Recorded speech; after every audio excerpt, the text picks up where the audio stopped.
Next 9 news में आपका बहुत बहुत स्वागत है। मैं हूं आपके साथ अबरारुल हक रहमानी।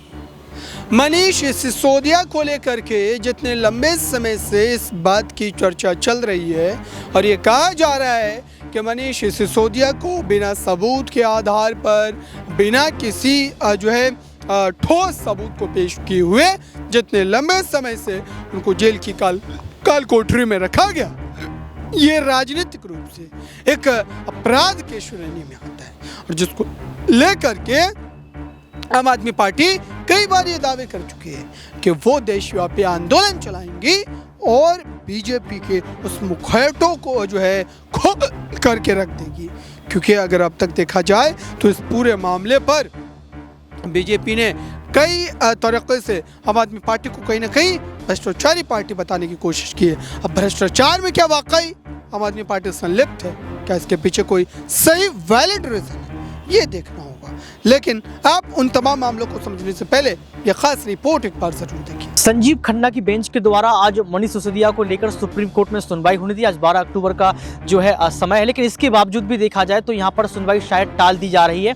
ये कहीं ना कहीं कयास के तौर पर देखा जा रहा है, सूत्र यही बता रहे हैं, क्योंकि यहाँ पर ये कहा जा रहा है कि जो यहाँ पर संजीव खन्ना है वो कहीं ना कहीं किसी और बेंच में व्यस्त हैं, किसी और सुनवाई को यहाँ पर देख रहे हैं। लेकिन सवाल ये उठता है कि क्या ईडी सीबीआई की कार्रवाई यूं ही चलती रहेगी, क्योंकि देश के प्रधानमंत्री नरेंद्र मोदी ने पहले भी ये बयान दिया था कि ईडी सीबीआई की कार्रवाई नहीं रुकेगी। इन तमाम सवालों को लेकर हम सुप्रीम कोर्ट के वकीलों से बात करेंगे, जानने का प्रयास करेंगे कि आखिर ज़मीनी हकीकत क्या है और सच क्या है। क्योंकि यहाँ पर ईडी को पहले ही सुप्रीम कोर्ट ने चुनौती दी है कि आप गवाह की बात कर रहे हैं, क्या आपके पास कोई ठोस सबूत है, क्या सबूत यहाँ पर ईडी पेश कर पाएगी, ये भी बड़ा सवाल रहेगा। साथ में संजय सिंह को लेकर राउस एवेन्यू कोर्ट में कल सुनवाई होनी है और ये कहा जा रहा है कि संजय सिंह यहाँ पर वरी भी हो सकते हैं और हो सकता है यहाँ पर फंसते हुए नजर आए, क्योंकि ईडी ने तमाम सबूतों को जुटा लिया है।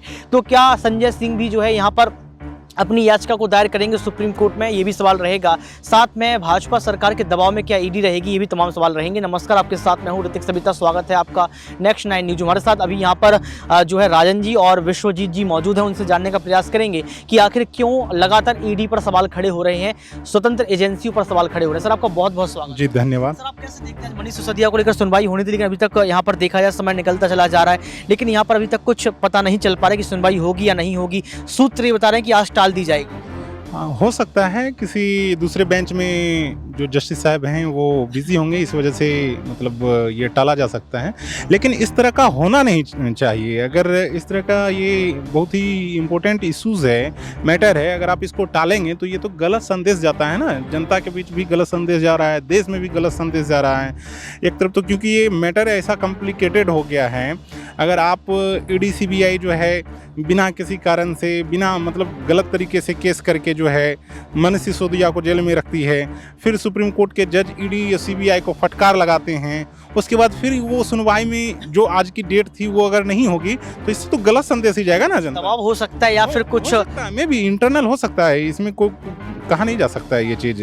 विश्वजीत भी मौजूद हैं। सर, आपका बहुत बहुत स्वागत है। सर, 228 दिन यहाँ पर मनीष सिसोदिया को जेल में रहते हुए हो गए हैं। अगर यहाँ पर ईडी सबूत पेश कर देती है, अगर सबूतों में अगर सुप्रीम कोर्ट ने माना या फिर जो बेंच बैठेगी उसने देखा कि सिसोदिया की कोई गलती नहीं है, तो जो 228 दिन वो जेल में रहे उसका हिसाब कौन करेगा? आपको लगता नहीं है कि 228 दिन में जो राजनीतिक करियर उनका रहा होगा, मनीष सिसोदिया की जो छवि रही होगी उसमें फर्क पड़ जाएगा? क्योंकि जनता की नज़रों में मनीष सिसोदिया की छवि तो खराब हो गई होगी ना, कि घोटाला किया है, 100 करोड़ का घोटाला किया है, शराब का घोटाला किया है। आप इसको कैसे देखते हैं? अगर कुछ नहीं पकड़ा गया तो 228 दिन का हिसाब कैसे होगा? 228 दिन का हिसाब तो नहीं हो पाएगा, क्योंकि उनकी छवि तो पब्लिक के बीच में ख़राब कर दी गई है। क्योंकि उन्हें 100 करोड़ का घोटाला, फिर वो शराब घोटाला उनके ऊपर लाद दी गई है और उसमें वो इन्वॉल्व है भी नहीं, मेरे ख्याल से इन्वॉल्व नहीं है। लेकिन ईडी सीबीआई के पास अगर सबूत है तो सबूत पेश करे। गवाहों से नहीं चलेगा, गवाह तो खरीदे जा सकते हैं, गवाह तो बिक जाते हैं, 2 पैसे दे दो, दारू पिलाकर चिकन खिलाकर लाया गया गवाह भी होते हैं यहाँ पर, ठीक है। तो गवाह पे नहीं, सबूत चाहिए, पुख्ता सबूत चाहिए, रिटन डॉक्यूमेंट, इलेक्ट्रॉनिक डॉक्यूमेंट जो भी होते हैं वो चाहिए। गवाह पे मैं नहीं मानता हूँ, गवाह क्योंकि प्रत्यक्षदर्शी होते नहीं हैं। उन्होंने क्या देखा है मनीष सिसोदिया अपने हाथों से कि 100 करोड़ रुपया उनके पास है? क्या उनके पास एक भी रुपया मिला है उनसे? सिर्फ आरोप और प्रत्यारोप चल रहा है, आरोप लगाया जा रहा है। और 228 दिन जो मनीष सिसोदिया जेल में रहे हैं उनके लिए मानहानि का केस किया जाएगा। यहाँ पर देखा जाए तो विश्वजीत ने गवाह की बात कही है कि गवाह अगर है, और यही सेम बात जो है सुप्रीम कोर्ट ने कही थी, गवाह को हम कैसे मान लें। हो सकता है कि गवाह जो है बिक जाए, हो सकता है कि पैसे दे दिए गए हों, या कुछ भी हो सकता है गवाह को लेकर। आप ठोस सबूत पेश कीजिए। यहाँ पर अनुमान की बात कही है कि आप किसी को अनुमान के तहत आप जेल में रखते हैं, ये गलत है। आपको लगता नहीं सर? मेरा सवाल सेम रहेगा यहाँ पर। 228 दिन सर यहाँ पर हो गए हैं मनीष सिसोदिया को। जनता की नज़रों में यही लग रहा है कि मनीष सिसोदिया ने घोटाला किया है। इस पर कोई अभी जो है बड़ी जानकारी प्राप्त नहीं हुई है, घोटाला हुआ है कि नहीं हुआ है, क्योंकि सुप्रीम कोर्ट ने साफ तौर पर कहा है ईडी से कि आप अनुमान कैसे लगा सकते हैं, आप जो है गवाह के इतर सबूत पेश कीजिए। इसको आप कैसे देखते हैं? 228 दिन का हिसाब कैसे होगा? जैसा कि मेरे दोस्त विश्वजीत जी ने बताया कि उनका तो मतलब मानहानि हो गया, तो इस पे इस तरह के जो संस्था हैं जो बिना सोचे समझे किसी नेता के छवि को खराब करते हैं, इस पे भारी कोर्ट इम्पोज करना चाहिए।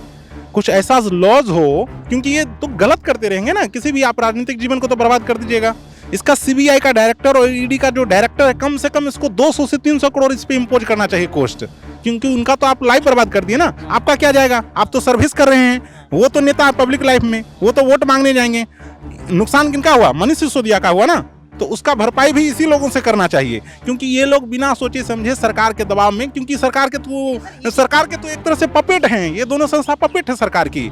सरकार में जितने चोर लुटेरे हैं, भ्रष्टाचारी हैं, उन पे तो ये कार्रवाई करने से डरते हैं। इनकी नानी मर जाती है इन दोनों संस्था की। ईडी क्यों दबाव में रहेगी? आपको लगता नहीं ईडी क्यों दबाव में रहेगी? स्वतंत्र एजेंसी है। स्वतंत्र एजेंसी कहने की है, लेकिन स्वतंत्र नहीं है। अगर स्वतंत्र एजेंसी रहती तो प्रधानमंत्री 3 बार जो है वो ईडी के जो डायरेक्टर थे, क्या नाम है पता नहीं, वो IRS अधिकारी जो थे, उसको क्यों रखते हैं?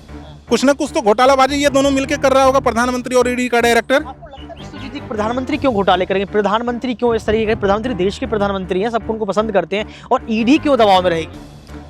देखिए, प्रधानमंत्री कोई उनको पसंद नहीं करता। ये सब मीडिया द्वारा फैलाया, जब गोदी मीडिया है ना, जो अंजना ओम कश्यप आपकी है, उसके बाद फिर वो अर्नब गोस्वामी हो गए, अमीश देवगन हो गए, चित्रा त्रिपाठी हो गई, लुबिका रियाकत हो गई, ये सब एक इस तरह का प्रोपेगेंडा फैला रहे हैं न्यूज़ में ना, कि मोदी को सब चाहते हैं, लेकिन मोदी जी को कोई नहीं चाहता है। मोदी जी सबसे भ्रष्ट प्रधानमंत्री हैं, सबसे, मैं क्या बोलूँ, जो जनता को भिखारियों के लाइन में खड़ा कर दिए हैं। गरीबों के जो गैस सिलेंडर GST पे तो पहले भी बात हो चुकी है कि इतनी महंगाई बढ़ चुकी है। तो ईडी पे ही आ रहा हूँ मैं। ईडी और CBI इसलिए है ना कि ताकि उनको विपक्ष में कोई उम्मीदवार बचे ही नहीं प्रधानमंत्री के लिए। जितने भी विपक्ष में प्रधानमंत्री के उम्मीदवार हैं, जैसे अखिलेश यादव जी हो जाएंगे, ममता बनर्जी हो जाएगी, केजरीवाल जी हो जाएंगे, राहुल गांधी जी हो जाएंगे, प्रियंका गांधी हो जाएंगे, ये सब ईडी और CBI के द्वारा इनको पकड़ एक मिनट सर, ईडी और CBI के द्वारा इनके ऊपर आरोप लगा करके, झूठे आरोप चाहे हो चाहे सच्चे आरोप, उनको पकड़कर उठाकर जेल में बंद कर दें।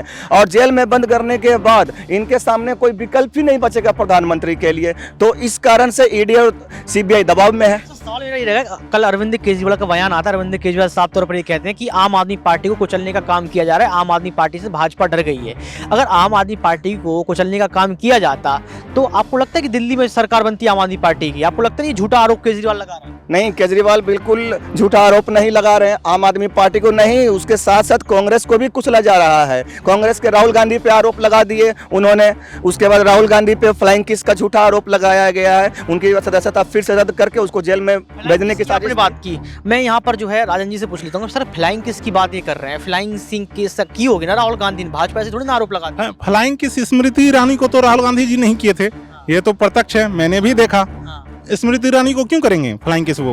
वो लोकसभा जो अध्यक्ष थे बिरला साहब की तरफ से एक इशारा किए। फ्लाइंग किस किसी भी दोस्तों को भी दे सकता है, फ्लाइंग किस आदमी एक नॉर्मल है ये। और उसको ये मुद्दा बना करके ये स्मृति ईरानी पूरा नौटंकी करने लगी। जैसे ये गैस का मुद्दा बनाती थी 2014 से पहले, एकदम धरना पे बैठ जाती थी। अभी तो गैस का दाम कितना हो गया, क्यों नहीं ये नौटंकी कर रही है? अब इसका नौटंकी कहाँ चला गया? 200 रुपया सस्ता कर दिया गया। तो आपने देखा दर्शकों, कैसे वकील जो है आपस में बहस कर रहे हैं और ये बता रहे हैं कि भारतीय जनता पार्टी अगर मनीष सिसोदिया पर आरोप लगा रही है तो क्या बीजेपी के भीतर जो नेता हैं वो दूध के धुले हुए हैं? क्या उनके ऊपर किसी भी तरीके का कोई बड़ा राजनीतिक जो है आरोप नहीं है? क्या उस पर फैसला लेने की ज़रूरत नहीं है? फिलहाल इस खास रिपोर्ट में बस इतना ही। जुड़े रहिए बड़ी खबरों के लिए नेक्शन न्यूज़ के साथ।